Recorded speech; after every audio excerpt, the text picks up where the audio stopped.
Hi comrades, this is Prajasainyam Shivshankar. Welcome to Prajasainyam News and Law channel. మిత్రమా, ఈరోజు మనం code of criminal procedure 1973లో అత్యంత ప్రాధాన్యత కలిగినటువంటి సెక్షన్స్ గురించి మాట్లాడుకుందాం. మిత్రులారా,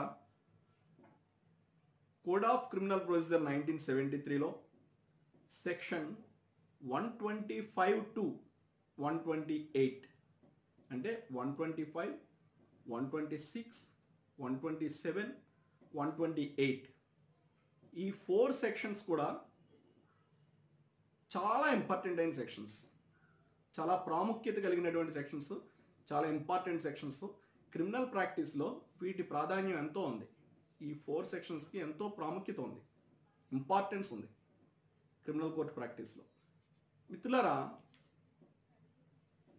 section 125 CrPC, section 126 CrPC, section 127 CrPC, section 128 CrPC వీటికి సంబంధించి జనరల్గా మనకి as per law, as per act ఏ విధంగా ఉంది, 125 ఏం డీల్ చేస్తుంది, 126 ఏం డీల్ చేస్తుంది, 127 ఏం డీల్ చేస్తుంది, 128 ఏం డీల్ చేస్తుందో మనం తెలుసుకుందాం. మిత్రులారా, సహజంగా వైఫ్ అండ్ హస్బెండ్ మధ్య కొన్ని డిస్ప్యూట్స్ రావడం, వారు కోర్టులను ఆశ్రయించడం జరుగుతూ ఉంటుంది. అనేక కేసులు కూడా పెట్టుకుంటారు. వాటిలో భాగంగానే భార్య ఆమె యొక్క సంతానము పోషణ కొరకు, మెయింటెనెన్స్ కొరకు ఆ యొక్క భార్య అతని భర్తపై ఈ మెయింటెనెన్స్ కేసు వేయడం అనేది జరుగుతుంది.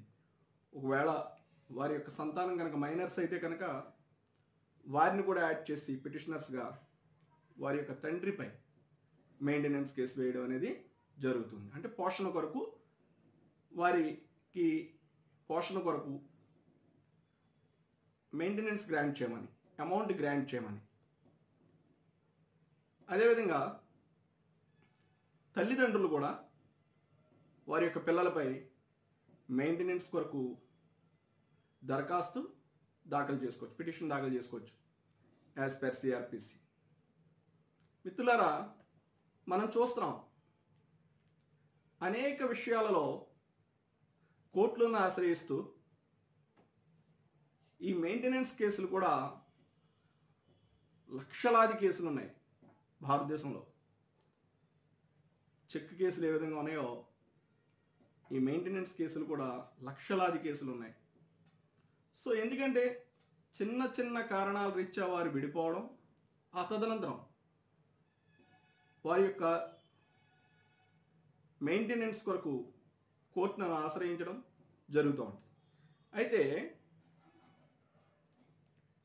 Especially code of criminal procedure 1973లో సెక్షన్ 125, 126, 127, 128 చాలా అత్యధికమైనటువంటి ప్రాక్టీస్ని అడ్వకేట్స్కి ఇవ్వడం జరుగుతూ ఉంటుంది ఈ సెక్షన్స్.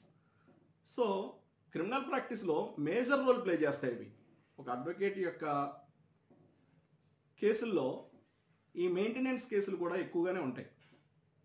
సో మిత్రులారా, మనం ఇలాంటి తరుణంలో అసలు ఈ 125, 126, 127, 128 సిఆర్పిసి సెక్షన్స్ ఏం చెప్తున్నాయి, అవి ఏ చాప్టర్లో ఉన్నాయి సిఆర్పిసిలో, అవి ఏం డీల్ చేస్తున్నాయో కూడా మనం తెలుసుకుందాం. మిత్రులారా, చాప్టర్ 9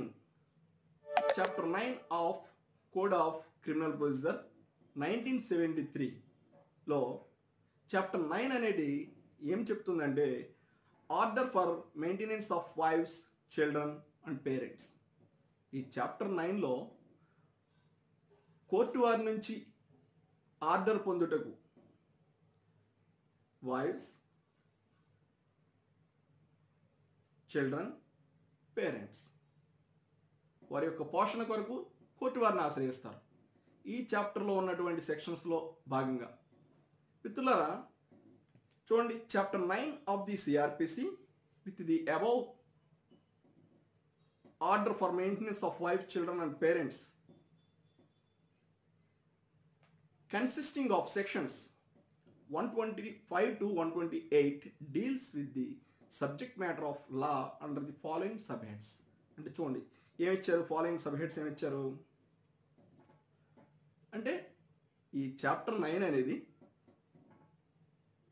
125 నుండి 128 వరకు సెక్షన్స్ని డీల్ చేస్తుంది. అందులో what is the importance of section 125, what is the importance of section 126, what is the important of section 127, what is the importance of section 128 అన్నది మనం చూద్దాం. మిత్రులారా, section 125 order for maintenance of wife, children and parents అంటే ఏదైతే ఒక భార్య కావచ్చు, ఆమె యొక్క సంతానం కావచ్చు, రెస్పాండెంట్ అంటే ప్రతివాది అయినటువంటి ఆమె యొక్క భర్తపై, ఆ పిల్లల యొక్క తండ్రిపై మెయింటెనెన్స్ కొరకు, పోషణ కొరకు, భరణం కొరకు, మెయింటెనెన్స్ కొరకు మంత్లీ ఇంత అమౌంట్ మాకు కావాలి మా పోషణ నిమిత్తం అని భర్త నుంచి చట్ట ప్రకారం పొందేటటువంటి రైట్ కలిగి ఉంటారు. ఎప్పుడు వారు ఆమెకి ఎప్పుడు భర్తపై ఆమెకి ఎప్పుడు ఆ రైట్ వస్తుందంటే లీగల్గా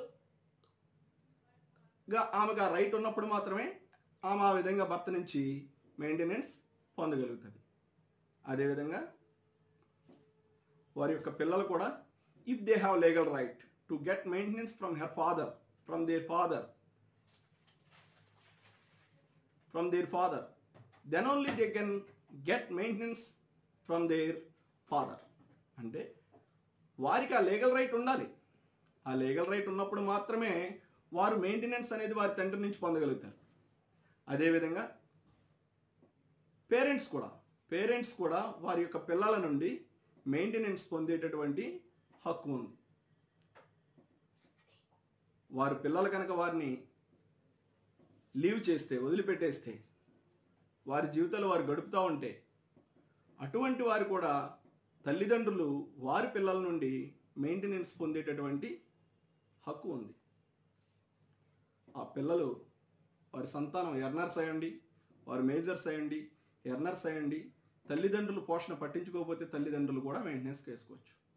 మిత్రులారా, అయితే ఒక మెయింటెనెన్స్ కావాలి, మాకు పోషణ కొరకు అమౌంట్ కావాలి అని దరఖాస్తుని పిటిషన్ని సెక్షన్ 125 సిఆర్పిసి ప్రకారం కోర్టులో దాఖలు చేసుకోవడం జరుగుతుంది. ఆ 125 సిఆర్పిసి ప్రకారం దాఖలు చేసుకున్న పిటిషన్ మీదే కోర్టు వారు